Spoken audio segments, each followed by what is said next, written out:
Saber Direito desta semana, você vai acompanhar um curso sobre processo administrativo disciplinar. Durante as 5 aulas, o professor Júlio Molica vai apresentar os conceitos iniciais, a instauração e instrução no processo. Entenda ainda como se dá o julgamento, os recursos e as nulidades. Está no ar a aula 1.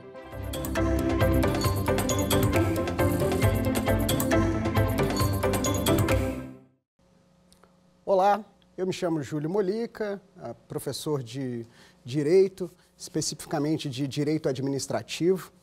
Hoje nós vamos falar sobre processo administrativo disciplinar, um tema não muito falado nas faculdades, não tão estudado e que a gente nem sempre gosta muito, porque responder processo penal ou processo administrativo disciplinar não é muito o que a gente quer, né, passar. Mas é sempre bom a gente saber, inclusive para que a gente possa exercer uma boa atividade, fazer uma boa defesa e quem tiver nas comissões de processo administrativo disciplinar possam exercer também uma ótima atividade. Tem mais conteúdo, caso vocês queiram também, no meu Instagram, @JúlioMolica, o Molica com 2 L's, e também no meu site, juliomolica.com.br, www.juliomolica com 2 L's.com.br, tá bom? Mas vamos lá então para o processo administrativo disciplinar. O processo administrativo disciplinar, para que a gente possa entender, a gente primeiro precisa entender o que é o poder disciplinar, exercido pela administração pública como um todo, uma função aí não só do Poder Executivo, mas em sentido amplo da administração pública. O poder disciplinar, ele vem junto com outros 3 poderes na administração pública, né? A gente tem o poder de polícia, inerente já à atividade da administração pública, a gente tem o poder hierárquico, que é o poder de auto-organização interna, a gente tem o poder regulamentar, que a gente vai falar daqui a pouquinho, e a gente tem o poder disciplinar, tá? Esse poder disciplinar, para ficar um pouquinho mais fácil de entender, a gente volta lá na tripartição do poder. Ou seja, eu tenho um Estado que é tripartido em 3 partes, por óbvio, né? Essas 3 partes do poder são o poder judiciário, o poder executivo e o poder legislativo, cada um com uma função. O legislativo vai fazer as normas, vai regulamentar, o poder executivo vai administrar e governar, enquanto o poder judiciário vai efetivamente julgar. O que ocorre é que desses poderes, 2 deles, o judiciário e o executivo, acabam delegando, acabam transferindo parte das suas forças, parte das suas atribuições para o poder executivo ou para a administração pública, para ficar mais fácil da gente compreender. Que poderes são esses? Se a gente pegar o poder legislativo, ele transfere para o poder executivo o poder de normatizar. Ou seja, se eu tenho a Constituição Federal feita pelo Poder Constituinte, se eu tenho as leis feitas pelo Poder Legislativo, eu tenho os regulamentos feitos pelo Poder Executivo. Por isso que é chamado de poder regulamentar ou poder normativo. Ele deriva lá do Poder Legislativo. O Poder Legislativo tem o último controle sobre isso, podendo inclusive sustar as normatizações feitas pelo Poder Executivo, mas complementa, o Poder Executivo que está ali no dia a dia, ele vai então poder efetivamente complementar e pormenorizar tudo aquilo que todas aquelas normas que foram feitas pelo Poder Legislativo. Já do outro lado, o Poder Judiciário, ele é o encarregado por dizer o direito, né? Ele é encarregado pela jurisdição.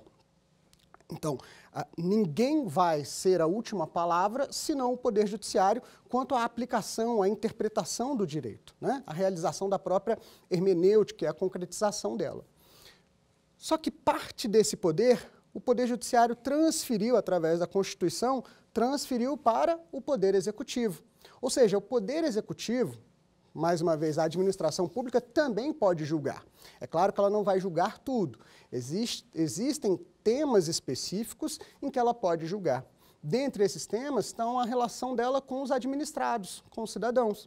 Ou seja, através de um processo na esfera administrativa, você vai poder, assegurados todos os princípios, você vai poder chegar a uma conclusão na esfera administrativa sem precisar ir ao Poder Judiciário. Isso acontece na relação administração pública com os administrados e isso acontece também na relação administração pública com os seus servidores, ou seja, com o público interno da sua organização. Este poder de poder julgar, essa função de poder julgar, advinda, delegada do Poder Judiciário, ela é chamada de poder disciplinar. Ou seja, poder disciplinar é aquele que pode aplicar, pode julgar e, eventualmente, aplicar sanções aos administrados e também aos servidores, ao público interno. Servidores que eu digo aqui em sentido lato, em sentido amplo, podendo ser qualquer agente público, como a gente vai ver a seguir nesta aula e também nas próximas aulas sobre o processo administrativo disciplinar. Então, lembrando, temos 3 poderes no Estado: Judiciário, Executivo e Legislativo. Judiciário julga, Executivo administra e governa e Legislativo legisla. O Legislativo transfere uma parte para o Poder Executivo, chamado de poder normativo ou poder regulamentar. O Judiciário transfere uma parte, chamado poder disciplinar. Lembrando que, assim como o Legislativo pode sustar atos normativos, o Legislativo também pode fazer o controle desses julgamentos feitos originariamente pela administração pública. Este controle é um controle de legalidade, de procedimento, de verificação, inclusive, da proporcionalidade e até mesmo da razoabilidade da aplicação de uma sanção, né? O processo administrativo disciplinar, então, ele vai derivar disso, vai derivar do poder disciplinar e, mais especificamente, da questão sancionatória, ou seja, do poder de se aplicar uma sanção efetivamente a um dos servidores, isso falando especificamente do processo administrativo disciplinar. Ok? Tranquilo? Vamos em frente, então. Para a gente aprofundar um pouquinho mais sobre o que é o poder disciplinar, a gente precisa entender também que a administração pública é capaz de analisar os atos éticos, ou seja, o que é um comportamento previsto ou um comportamento esperado para aquele determinado servidor. Para ficar mais claro, a gente vai recorrer um pouquinho às aulas de ética, né? Ética profissional ou qualquer ética, onde a gente costuma ter os códigos de ética. A gente precisa lembrar o seguinte, que existem 3 termos importantes: moral, ética e direito. A moral, a gente pode resumir, isso vai depender, é claro, de qual corrente e como você vai estudar esse conteúdo, mas resumindo de forma bem objetiva para a gente aqui, a moral é um padrão de comportamento interno, ou seja, eu tenho os meus padrões e cada um de vocês tem o seu padrão. Cada um sabe o que é moral para você ou não. O que é moral para mim não necessariamente é moral para você. O que é moral para você não necessariamente é moral para mim.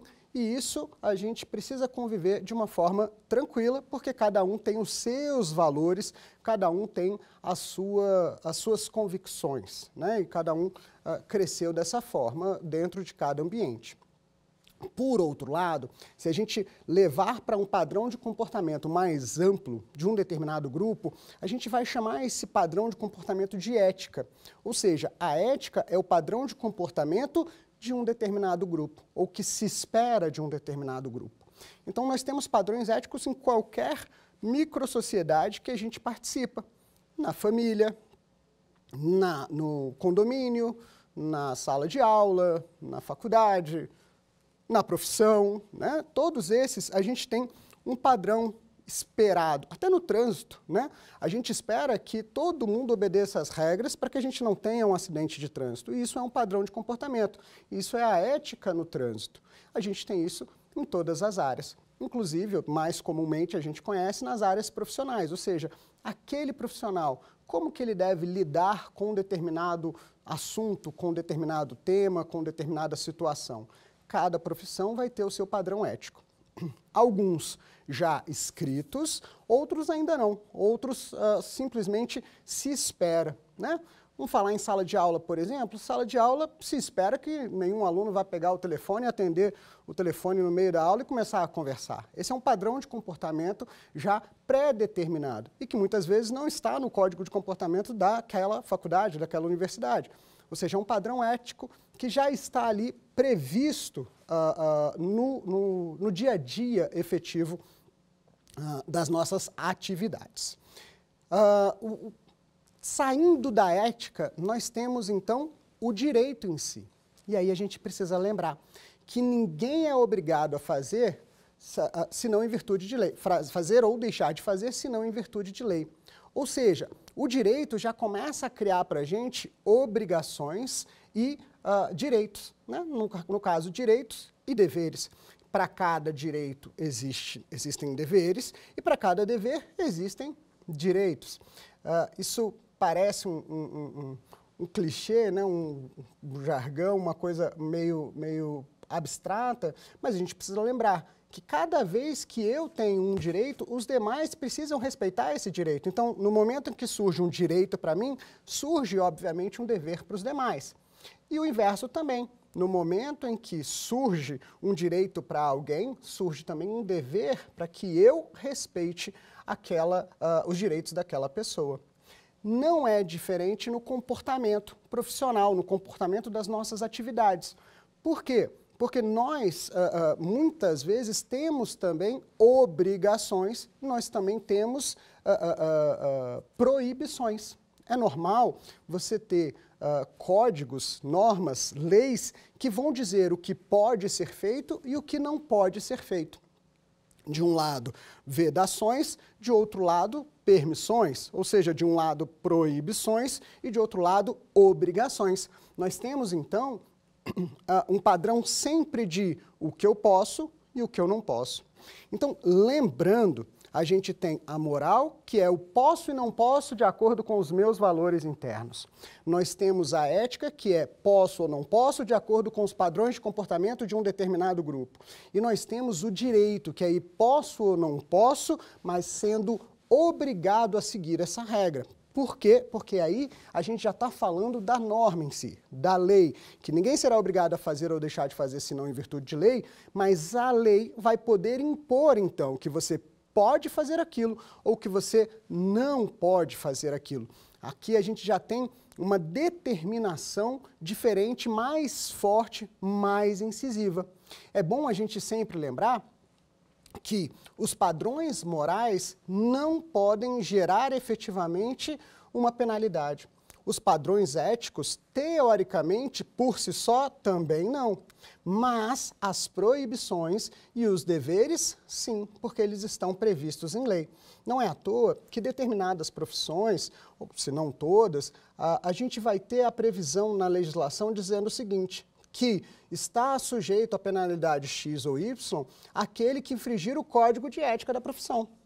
No código de ética não tem penalidade, mas vai ter a penalidade na lei. Então, é da lei que vai derivar a possibilidade de sanção, a possibilidade de punição para aquela violação ética. Ok? Deu para entender tudo? Deu para ficar claro aqui para todo mundo o que é moral, ética e direito? E a partir daí a gente efetivamente conseguir compreender melhor o direito, o poder disciplinar, ou seja, o poder disciplinar é aquele em que eu vou poder julgar os administrados, mas também o público interno, os agentes públicos. A administração pública vai poder julgar os agentes públicos de acordo com os seus deveres e com as suas vedações, com as suas proibições. Se não cumprir os deveres ou ainda se acabar realizando uma de suas proibições, tudo isso vai ter consequência. Cada uma dessas infrações vai ter consequência, previsto em lei. Isso é que precisa ficar bem claro, precisa estar sempre previsto em lei, ok? E aí a gente vai ter, obviamente, todas as sanções aplicáveis. E aí a gente tem uma questão interessante aqui, que é o direito sancionador. A gente tem um pouco da mistura aqui do direito administrativo com o direito penal, né? A gente precisa lembrar que o direito penal, ele vai lidar com crimes, com contravenções penais, enquanto que no direito administrativo a gente trabalha outra área. Porém, quando a gente fala em poder disciplinar, a gente fala também em sanção, seja para os administrados, seja para os agentes públicos, o público interno, né? Essa possibilidade de atribuir uma penalidade, atribuir uma pena, atribuir uma sanção, é chamado de direito sancionador. E então, não por outro motivo, em alguns momentos vocês vão perceber que a gente vai falar sobre algumas questões do direito penal, alguns princípios ou alguns conceitos do direito penal envolvendo aqui o processo disciplinar, ok? É importante a gente reiterar ou deixar claro para todo mundo que apesar dessa mistura, né, dessa questão conceitual, muitas vezes aproveitando o direito penal, as instâncias são independentes. Ou seja, a esfera administrativa funciona de uma forma, a esfera civil funciona de outra e a esfera penal ainda de outra forma. Ok? E todas elas, uma não interfere na outra, exceto, existem algumas exceções, mas a regra geral é que não. Então, não é porque existe uma decisão administrativa que ela necessariamente vai influenciar uma decisão civil ou uma decisão penal.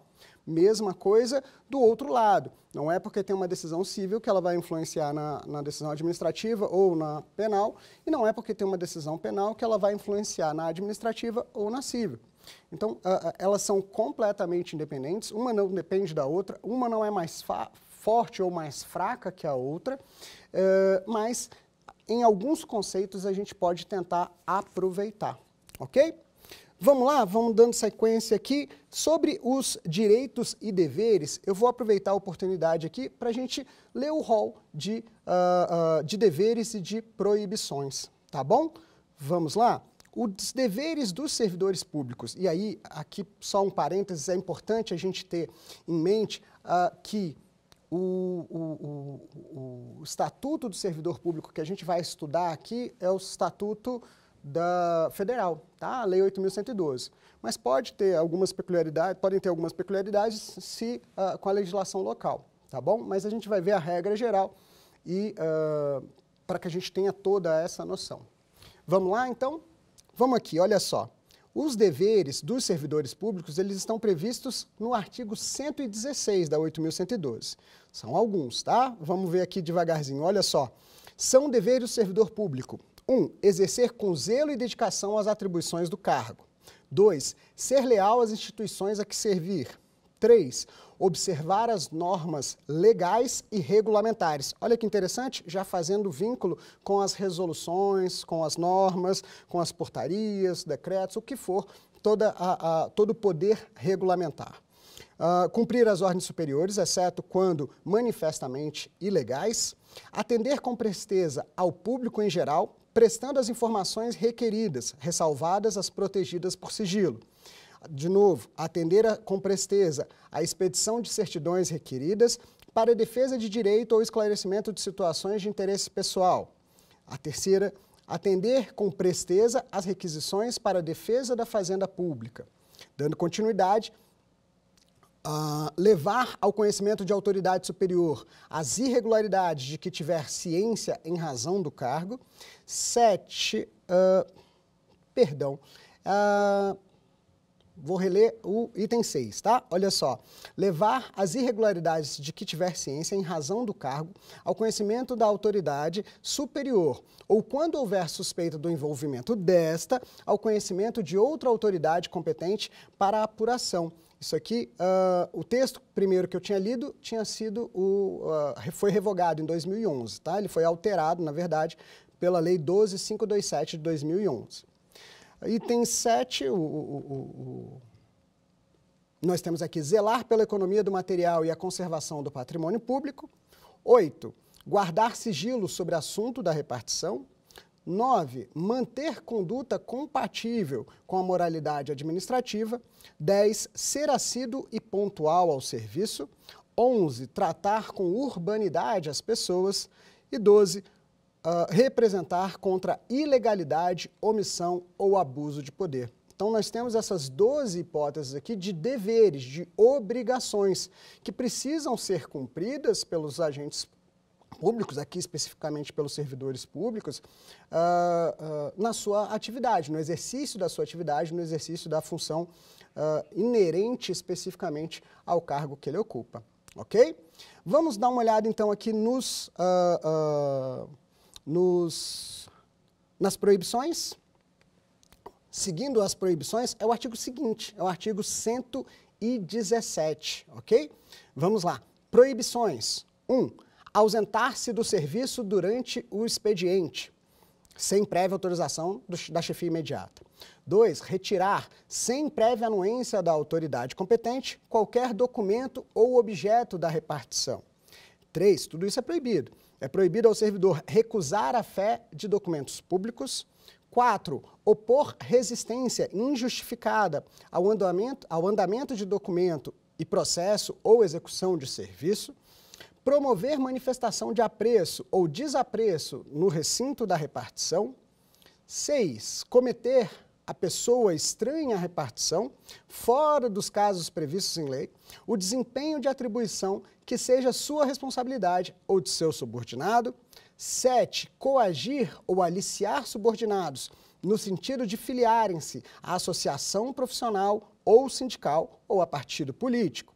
8. Manter sob sua chefia imediata, em cargo ou função de confiança, cônjuge, companheiro ou parente até 2º grau civil, e aqui 2º grau civil, 3º grau, tudo isso lá no direito civil a gente tem as regras, né, desse parentesco, tá? 9. Valer-se do cargo para lograr proveito pessoal ou de outrem, em detrimento da dignidade da função pública.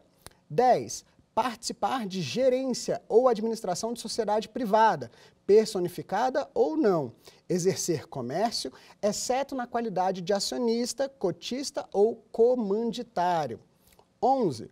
Atuar como procurador ou intermediário junto a repartições públicas, salvo quando se tratar de benefícios previdenciários ou assistenciais de parentes até o 2º grau e de cônjuge ou companheiro.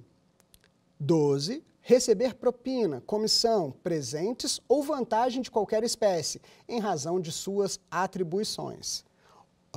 13. Aceitar comissão, emprego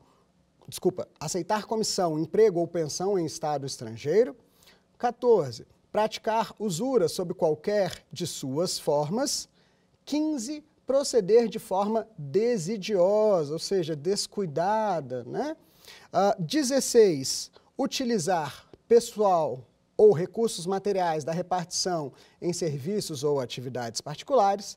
17. Cometer a outro servidor atribuições estranhas ao cargo que ocupa, exceto em situação de emergência e transitórias.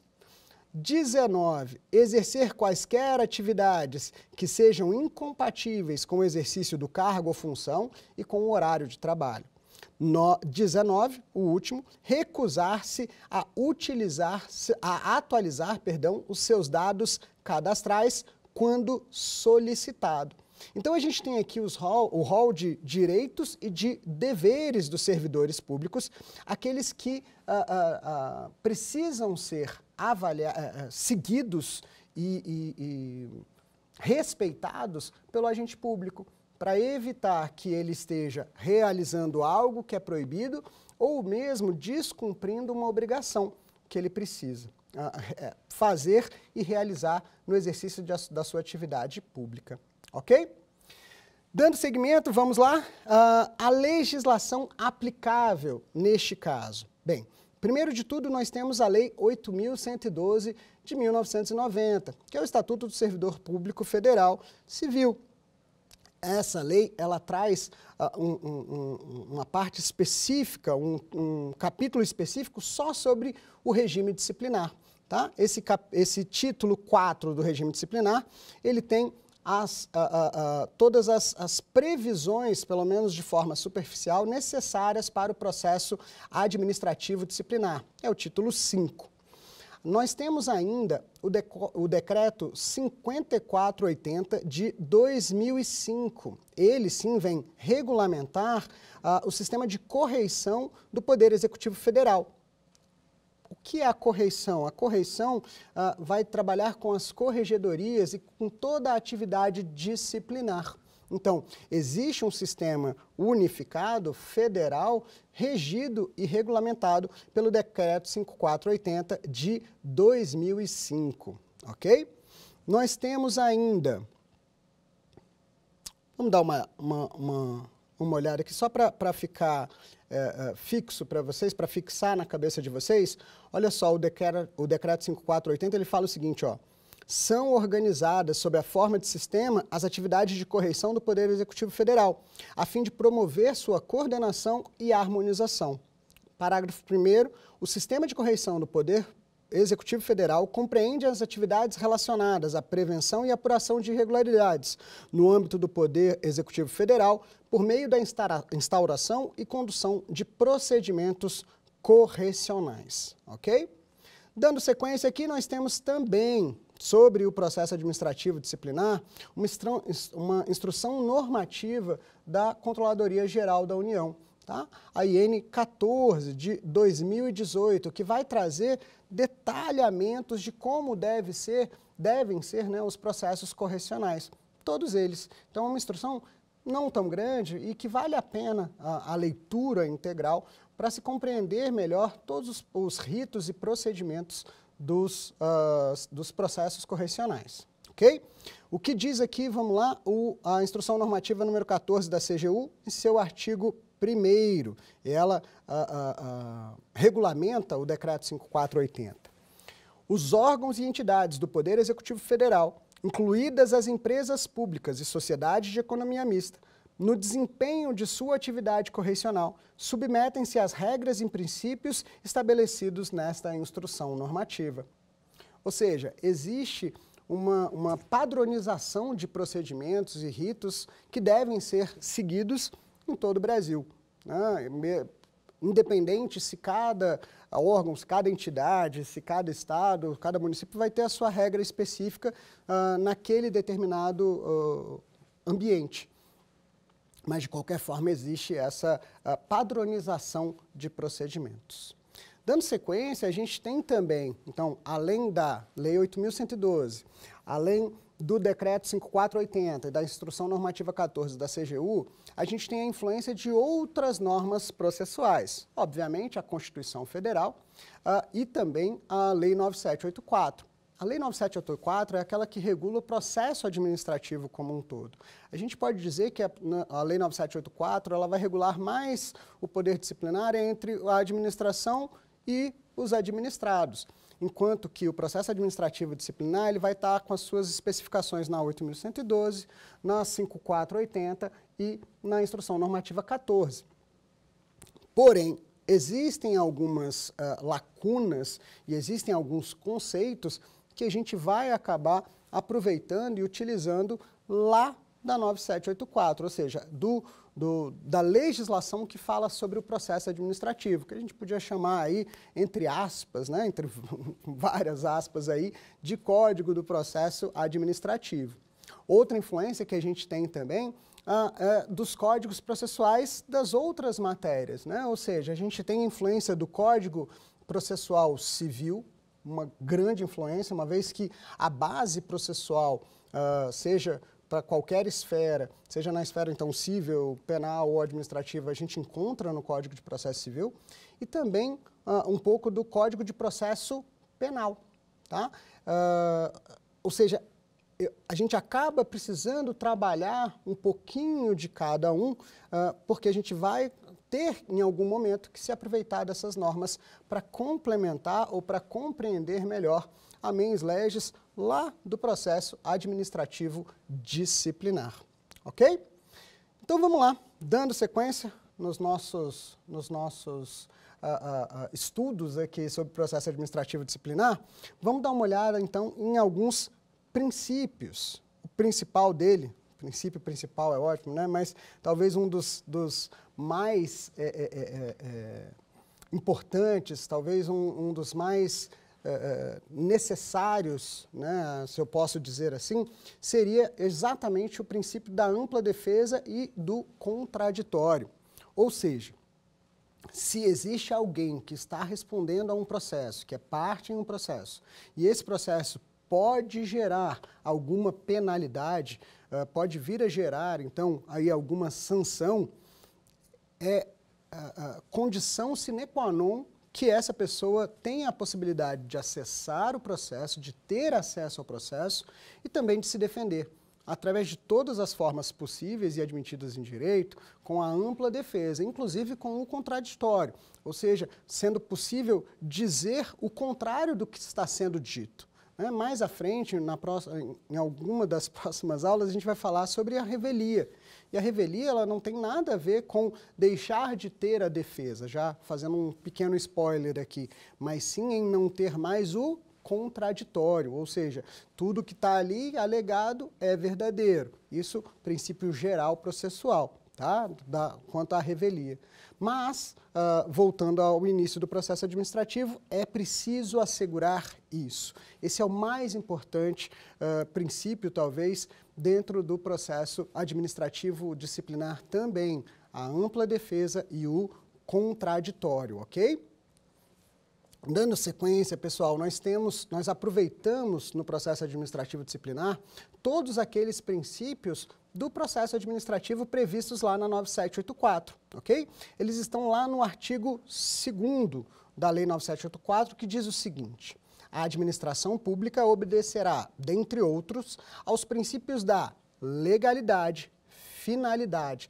Alguns deles, né, esses dois principalmente, já estão lá na Constituição Federal, o bom e velho LIMP, que a gente conhece, né? Legalidade, impessoalidade, moralidade, publicidade e eficiência, mas tem alguns importantes aqui que a gente precisa conversar. Então vamos lá, princípio da legalidade, princípio da finalidade, princípio da motivação, ou seja, todos os atos dentro do processo administrativo precisam ser justificados, precisam ser motivados, precisam ser explicados. E aqui é importante a gente lembrar as aulas de ato administrativo que motivação não se confunde com motivo. Motivo é o que deu causa àquele ato e motivação é externar e explicar esse motivo e fundamentar os atos, ok? Continuando, princípio da razoabilidade e da proporcionalidade. Aqui é importante a gente fazer a distinção entre os dois, uma vez que é muito comum a gente ter a confusão entre esses dois princípios, né? Que eu brinco que são termos siameses, ou seja, termos que muitas vezes andam em conjunto, andam juntos ali, porque muitos não conseguem diferenciar um do outro. A razoabilidade, para a gente ter uma noção, é a necessidade de agir com a razão, ou seja, dentro dos padrões admitidos e razoáveis. Já a proporcionalidade é atuar dentro de uma proporção, ou seja, dentro de um limite razoável, eu vou ter a proporção, eu vou precisar verificar qual das hipóteses, né, qual dos atos eu tenho ali à minha disposição, que eu vou poder usar para atingir o meu objetivo com o menor dano possível. Aí eu tenho a proporcionalidade. Então, brincando um pouquinho, o princípio da razoabilidade é agir com a razão, o princípio da proporcionalidade é agir com proporção. Parece óbvio, né? Mas razão é não usar algo fora do padrão admitido, razoável, e proporcionalidade é usar o instrumento mais adequado para aquele momento, atingindo o objetivo com o menor prejuízo possível, ok? Então, nós temos aí o princípio da legalidade, finalidade, motivação, razoabilidade, proporcionalidade. Depois nós vamos para o princípio da moralidade. Esse princípio, eu gosto de trabalhar ele quando a gente fala em processo administrativo disciplinar, porque o melhor conceito de moralidade que eu já encontrei, ele está justamente no Código de Ética, no Decreto 1171, lá do Código de Ética dos Servidores Públicos Federais, que lá vai dizer para a gente que a moralidade nada mais é do que o equilíbrio entre a legalidade e a finalidade. Ou seja, não basta eu agir com a legalidade se não for para atingir a finalidade. Não basta eu atingir a finalidade se eu não agir com a legalidade. Se a gente tem, então, um ato legal, mas que não foi para atingir a finalidade para o qual ele foi previsto em lei, nós temos, então, aí um desvio de finalidade. Enquanto se a gente tem uma finalidade alcançada, mas fora dos limites legais, aí a gente tem o abuso de poder, tá? Então, a gente tem aqui abuso de poder e desvio de finalidade explicados dentro do princípio da moralidade. Importante, então, a gente lembrar essas aulas aí, lá do início, né, do curso de Direito Administrativo. Nós temos também o contraditório, que a gente já comentou sobre ele, a segurança jurídica de que não acontecerá fora dos padrões previstos e determinados pela legislação, o interesse público e a própria eficiência. Quando a gente fala em princípio do interesse público, ou seja, da supremacia do interesse público, a gente precisa lembrar que o processo administrativo disciplinar busca, sim, alcançar o interesse público, ou seja, verificar se houve, de fato, uma irregularidade e penalizar, né, sancionar aquele agente público que cometeu aquela irregularidade. Então, às vezes, algumas pessoas confundem, sim, o processo administrativo disciplinar, ele é público, ou seja, na dúvida se houve ou não um ato irregular, indúbio pro società, né? Ou seja, eu vou sim iniciar aquele processo. O que não quer dizer que eu não vou poder aplicar ao longo do processo o indúbio pro réu, que vem lá do direito penal. Ou seja, que se não confirmada a materialidade daquele ato delituoso, se não confirmada a autoria daquele ato delituoso, dentro aqui a gente está falando, obviamente, das atividades funcionais, eu não posso culpar o agente público. Então, uso sim o indúbio pro réu, lá quando eu vou analisar efetivamente o fato, mas para iniciar o processo, indúbio pro società. Porque sim, a gente tem o interesse, a sociedade tem o interesse de que seja buscado efetivamente, seja buscada a verdade real, se houve realmente uma irregularidade e quem foi responsável por aquilo, ok? E por fim nós temos aqui a eficiência. Obviamente, né, isso já está também lá no texto constitucional, desde 1998, com a Emenda Constitucional 19, o princípio da eficiência. Ou seja, eu preciso que o processo administrativo disciplinar, ele seja rápido, mas que ele seja eficaz, ou seja, que ele seja efetivo, né? Que eu preciso que ele aconteça com rapidez, mas sem desmerecer os princípios processuais, sem analisar com cautela o que está sendo verificado naquele processo. Então, não basta ser rápido, ele tem que ter qualidade. Também, por outro lado, não basta ter qualidade e ser excessivamente demorado. Eu preciso de um equilíbrio aí entre a qualidade e o tempo gasto com ele, ok? Vamos dar sequência, então, aqui. Falamos dos princípios previstos na 9784. Vamos falar um pouquinho, então, sobre o sistema correicional. Ou seja, lá no decreto 5480, como é que funciona o sistema de correição? Bem, tem como órgão central, aqui no artigo 2º, vou ler para a gente, no artigo 2º, integra um sistema de correição. Vamos lá. O órgão central, a Controladoria Geral da União, por meio da Corregedoria da União, e, como unidades setoriais, as unidades de correição dos órgãos e das entidades que sejam responsáveis pelas atividades de correição. Ou seja, eu tenho como órgão central lá a CGU e tenho como demais órgãos, ou seja, unidades setoriais, todos aqueles órgãos de correição locais, setoriais, específicos. Então, eu tenho uma entidade, eu tenho um órgão, eu tenho uma autarquia, por exemplo, onde eu vou ter o sistema de correição interno dele. Porém, como a gente já viu, esse sistema interno precisa respeitar as regras gerais do sistema de correição, que estão lá, são feitos, né, estão todos lá no site da Controladoria Geral da União e são realizados pela CGU.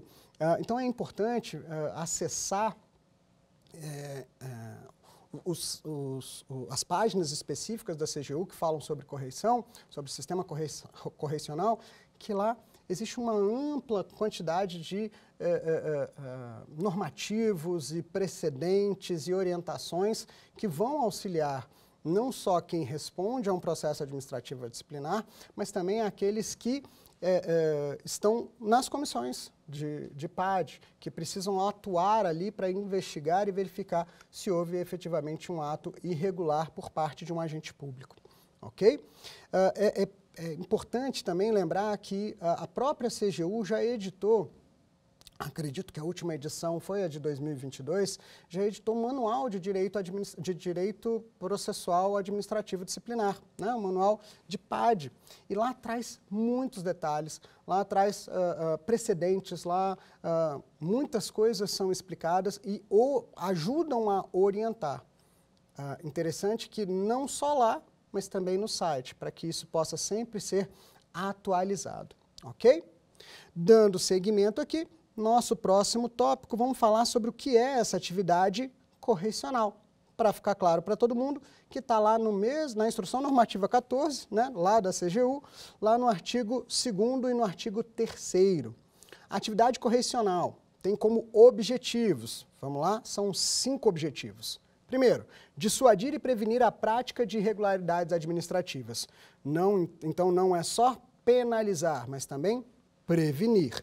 2, responsabilizar servidores e empregados públicos que cometam ilícitos disciplinares e entes privados que pratiquem atos lesivos contra a administração pública. Então, vamos lá aqui, pessoal, é importante a gente lembrar que ilícitos depende da área. A gente geralmente, quando fala em fato ilícito, né, o bom e velho fato típico ilícito culpável lá da teoria do crime, o ilícito ele não é só penal. A gente tem ilícito civil, a gente tem ilícito penal e a gente tem aqui os ilícitos disciplinares, que seria o quê? Descumprir os deveres que a gente já viu ou ainda realizar uma das proibições que a gente também já viu, os artigos 116 e 117 da Lei 8.112.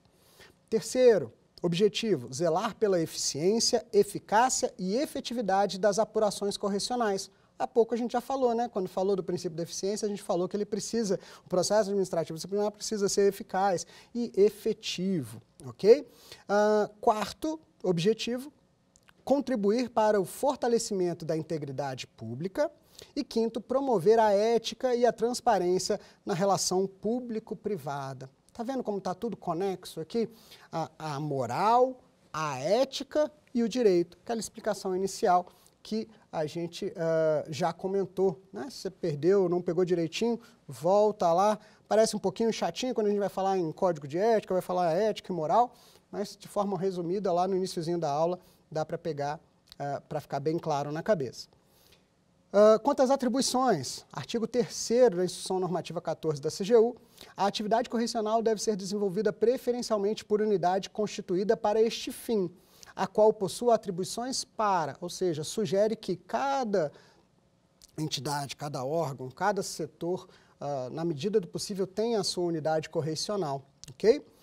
Tendo como atribuição essa unidade correcional, realizar juízo de admissibilidade, ou seja, o juízo prévio para se iniciar ou não um processo administrativo disciplinar, instaurar, acompanhar e supervisionar procedimentos correcionais, analisar relatórios finais para subsídio técnico de autoridade julgadora, quando couber, e isso vai ser pormenorizado mais para frente nas próximas aulas, ou seja, o que é um procedimento correcional, os vários procedimentos correcionais e também quem é que julga efetivamente, realizar interlocução com órgãos de controle e investigação, gerir informações correcionais, capacitar e orientar tecnicamente os membros de comissão, apoiar a identificação de riscos e vulnerabilidades à integridade. Então, essas são as atribuições dentro do sistema correicional.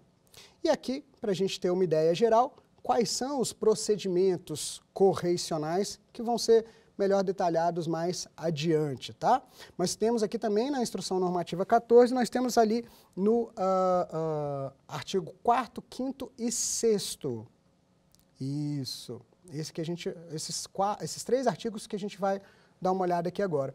O artigo 4º ele fala o seguinte: os procedimentos correcionais podem ter natureza investigativa ou acusatória. Então aqui a gente já faz uma diferença super legal, que os procedimentos eles não são necessariamente só acusatórios, né? Os procedimentos correcionais, eles são um gênero com várias espécies. Essas espécies do gênero correcional, a gente pode dividir em 2, as investigativas e as acusatórias, tá? Algumas exclusivamente para investigar e outras exclusivamente para acusar. As investigativas, a Instrução Normativa traz 3 para a gente: a investigação preliminar, a sindicância investigativa e a sindicância patrimonial. Tá? Como eu disse, a gente vai ver mais à frente o detalhamento para que serve cada uma delas.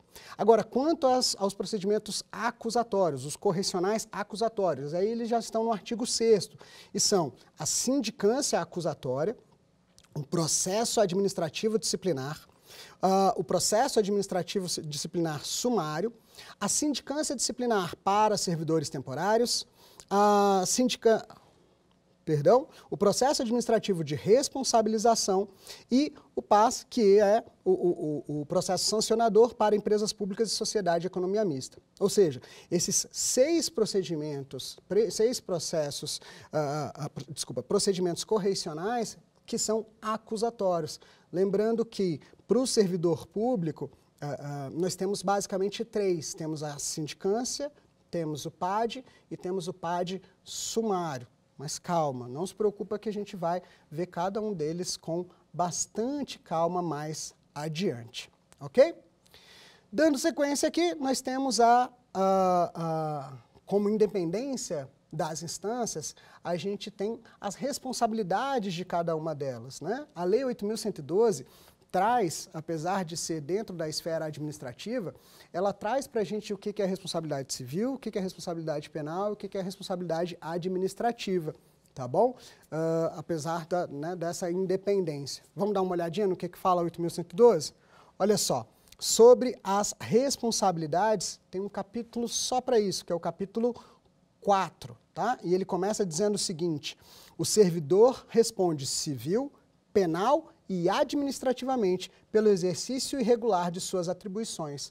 Isso quer dizer que o servidor pode sim responder pelo mesmo ato 3 vezes, na verdade em 3 esferas distintas. Aqui a gente não está falando em repetição, aqui a gente não está falando no bis in idem, a gente está falando aqui de que aquele mesmo ato pode gerar consequências penais, consequências cíveis e consequências administrativas, ok?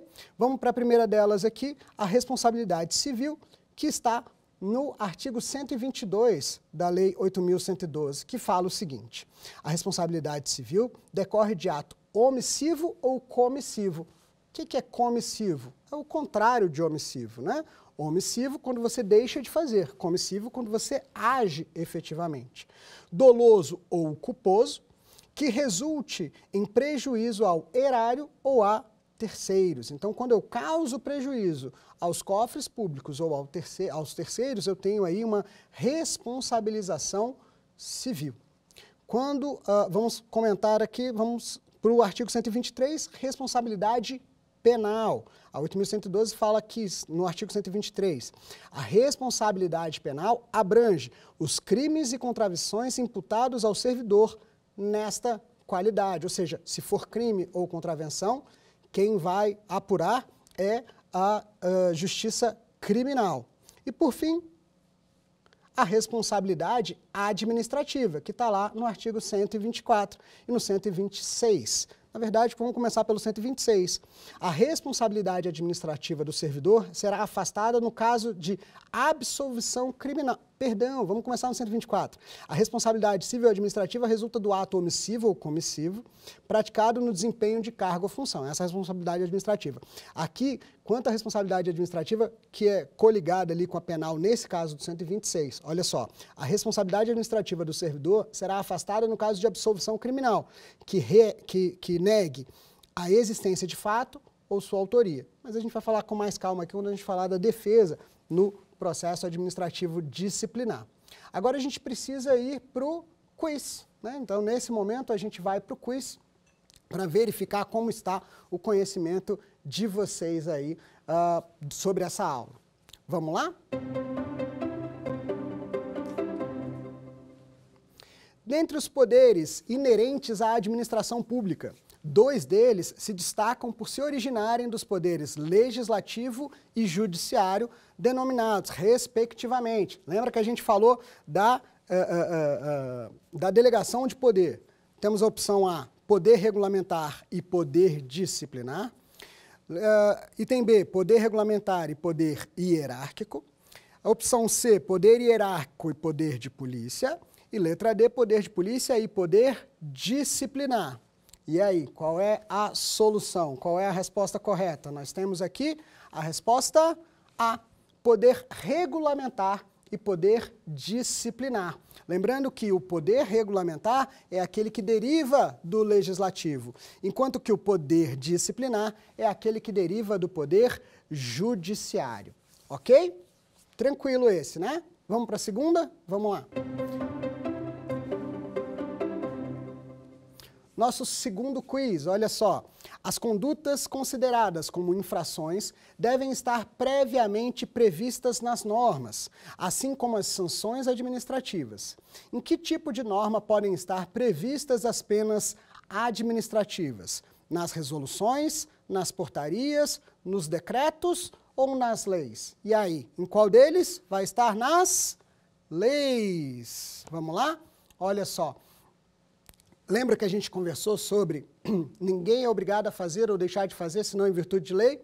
Que moral é um padrão de comportamento interno, ética é um padrão de comportamento em um determinado grupo, e só na lei é que efetivamente eu tenho as obrigações, as proibições e as penalidades. Então, as penas administrativas vão estar sempre nas leis, ok?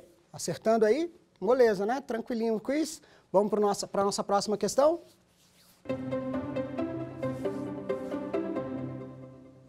Nossa última questão aí, então, as instâncias civil, penal e administrativa são independentes. Contudo, há uma hipótese em que a instância penal culminará na extinção do processo administrativo. Trata-se dos casos em que, olha que essa a gente acabou de ver, foi o finalzinho da aula, hein? A absolvição criminal reconheça a inocência do réu. B, a absolvição criminal negue a existência do fato ou sua autoria. C, a absolvição criminal reconheça que o réu agiu em legítima defesa. E letra D, a absolvição criminal reconheça que o réu agiu em estado de necessidade. E aí, qual é a opção? Nós temos então correta aqui a opção B, a absolvição criminal negue a existência do fato ou a sua autoria. Essa é a única possibilidade em que o julgamento da esfera penal vai efetivamente influenciar no julgamento da esfera administrativa. Lembrando aqui que a opção C e a opção D são excludentes de ilicitude lá do crime. Não quer dizer que é excludente da ilicitude administrativa. Lembra que a gente falou ilicitude civil, ilicitude penal e ilicitude administrativa, tá? E a absolvição por reconhecer a inocência do réu, de novo, a gente está falando do crime, a gente não está mais falando da esfera administrativa, do ilícito administrativo, ok?